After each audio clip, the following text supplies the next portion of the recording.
Hey friends, my name is Josie and you are listening to the Yoga Local podcast, which I'm recording from our studio here in Wellingborough. But if you are tuning in from anywhere else, further afield, this conversation is totally for you, and you're quite welcome to chime in and comment and join in this conversation, which is today about how practicing yoga in its complete sense. So in other words, to be like a proper practicing yogi, it's not an easy path, and here's why. There's accountability built in. We have to become accountable, and it could be me, but I'm not seeing a lot of that around these days, which is why I love this part of the yoga diet. And sometimes it's serving this kind of diet up doesn't really appeal to the palate. So it could be the equivalent of serving up your greens, right? So I want you to take a moment and get ready to eat your greens. Now, you may not be aware of this, particularly if your yoga class resembles something more like a workout than a work in, that yoga is about teaching us that whatever stuff is going on in your life, however far away you've drifted from where you thought you would be, however distant you feel from that real true sense of who you are, it's up to you to first of all learn how to witness that, become the witness, and then start to find ways to overcome it, grow from it, transcend it, and ultimately use that as a way to become all that you can be. And a side note, that in the yoga world, if you're practicing yoga as it's meant to be taught, is about becoming that fullest expression of who you are. And yoga recognizes that we are all a divine expression of the whole. So recognizing your divinity can mean that you have come equipped for the job, right? As an infinite expression of the whole, you are ready and good to go. So please don't panic. You don't need to become a superhero. No red underpants required. And neither, funnily enough, is a perfect crow pose, a perfect handstand, a perfect downward dog, or any of the above poses. What is required is your capacity to be still, be at ease, master your mind, master and redirect your energy. Use that to learn how to self-govern, and then start to do whatever it takes to create a life of fulfillment and wholeness, and something that serves both you and the greater good, okay? So it's not easy, and that's kind of why I was saying at the beginning, but also totally possible and completely liberating. So if you think about it, if it's up to us, if each of us gets that opportunity to decide, to choose how our life rolls, and we don't have to wait for some perfect timing, some perfect person or anything, we don't have to wait for Wonder Woman to do a pirouette, wave a magic wand, or anyone to say abracadabra for our lives to start to go in the direction that we want them to go. So forget the notion of damsel in distress. You are the hero in your life, and that's male or female or any gender. You are the hero in your life. That is what yoga is teaching. You are an infinite expression of the whole. You have come equipped for the job of living out your purpose in a way that is in harmony with the cycles of nature. So that's what we're training for as yogis, to fulfill that path, to fulfill our Dharma.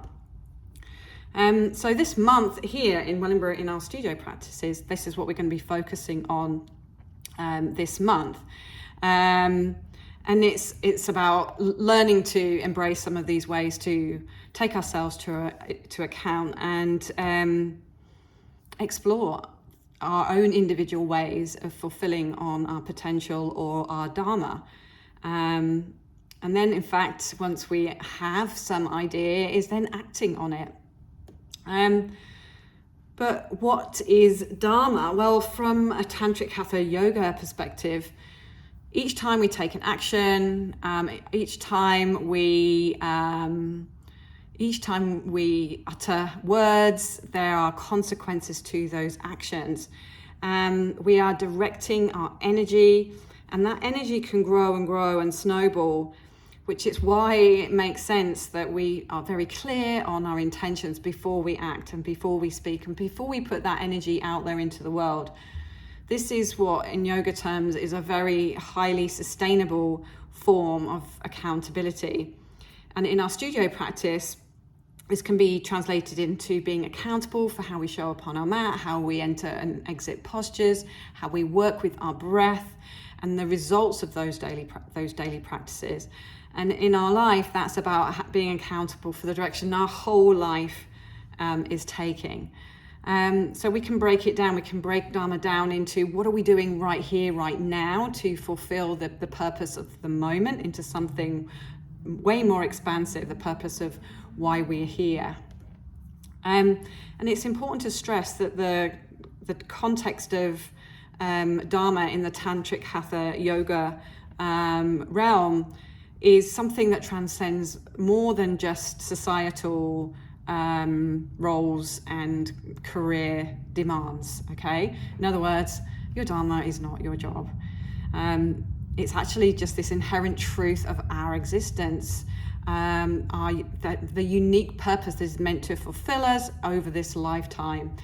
It's rooted in the tradition, and it's about living in harmony with our own internal cycles, the cycles of life, the universal laws of nature, and all the principles that govern the existence of life here and in this universe.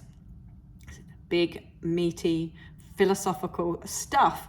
Yes, agreed. The mind will struggle to dig into some of it, and that's part of our practice. That's what we're here to learn how to do. But no, it's not beyond you. No, it's not too hard. No, it's not just reserved for those, ancient sages or those that are dedicated to sit in their caves and meditate their whole life. This is practice that was designed for the regular householder to move towards states of higher awareness that lead them into an understanding of who they are so that they can better live out their everyday lives and be a force for good in the world. Okay, so this ancient wisdom was cognitized during meditation. The ancient sages became aware of this concept of Dharma and our own unique roles during deep states of meditation, and this idea that we all have a role to play in the cosmic order. And they understood that while performing our Dharma or living out our Dharma and being in harmony with our individual cycles and life cycles will cause harmony and a collective fulfillment, it will also, by virtue of ignoring that Dharma, it can lead to disharmony and essentially chaos and suffering. It's also important to note that the sages didn't see it as something fixed or static. So it's something that can change as we evolve or grow, and as our circumstances can change and grow. So what's required is to pay attention. It's that witnessing aspect. It's one of the first teachings of yoga, and something that we teach the beginners right from the get-go, is to get still and be aware and breathe and become more of a witness. And that's how we then attune to the present moment, and we can start to act and speak and live from the present moment and respond to life with integrity and authenticity rather than reactivity and outdated programming. I want you to be warned of just like everything else in the yoga world, some of it has been extracted and used in an incomplete way. And what I've seen personally is how Dharma has been picked up recently in the high performance coaching world, and it's really starting to use this philosophy and use this wisdom, but in an incomplete way, and sometimes oversimplified. Often it's kind of referred to as finding our purpose or living our passion, and And and in essence, it's kind of diluted into a formula that's just about achieving success, and being more productive, which, is creating more of a problem, right? If we're doing that kind of thing, we are fueling our imbalances. Because this style of coaching tends to focus on goals, maximizing efficiency, achieving tangible outcomes. It all kind of looks at the external, and I'm not saying those things can't be valuable in certain areas. They certainly can. But what we're not doing is addressing or honoring the spiritual and the more existential dimensions of Dharma, and what it means. And this superficial interpretation of these teaching can mean that we will get led, I say, we move into that imbalance. We get led further into a state of imbalance. It leads to stress, to burnout. We still feel empty because obviously when we're still chasing something on someone else's terms, rather than going deep within and following those deeper inner spiritual desires, and not honoring our true calling over chasing some success. Don't say you weren't warned. I'm going to give you a few things to look out for. It's easy to get pulled into some of these teachings, and not notice that they're being misinterpreted. So firstly, the sages teach that Dharma is something that's guided by a sense of inner knowing and our spiritual attunement. But high performance coaching is more emphasizing the external achievements and the societal validation, which can pull us away from our true path. Okay. And then there's this difference between holistic and fragmented approach. That yogic philosophy is holistic. It integrates mind, body, and spirit, and recognizes that true fulfillment comes from aligning all aspects of our life, right? Not just focusing on one or two areas. Whereas modern coaching, much like the yoga asana practice, tends to compartmentalize, like put things into boxes, in terms of Dharma, instead of making a whole kind of life approach. It might focus on areas like your relationships or your career or your financial well-being. It's fractured, it's not holistic. And then the final thing to watch for is the process versus an outcome. The sages emphasize that living in one's Dharma is a process, and it values the idea of change and personal growth, over just achieving a specific outcome. High performance culture will prioritize the end result. So again, that will lead to a neglect of enjoying the process, enjoying the journey, of witnessing how we get there, and the lessons that we learn along the way, which are really part of the value of living, right? It's not always about the destination. There's so much living to do along the way.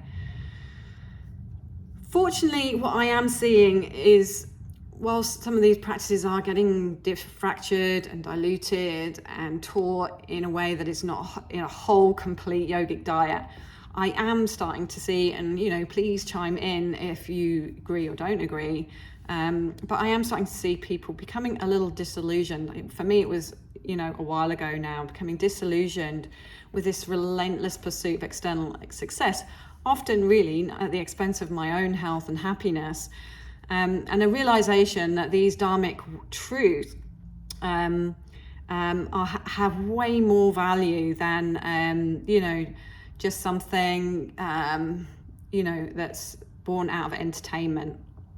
So that's why I'm really, really pleased to be able to start to invite people to come to these teachings in a new, whole way.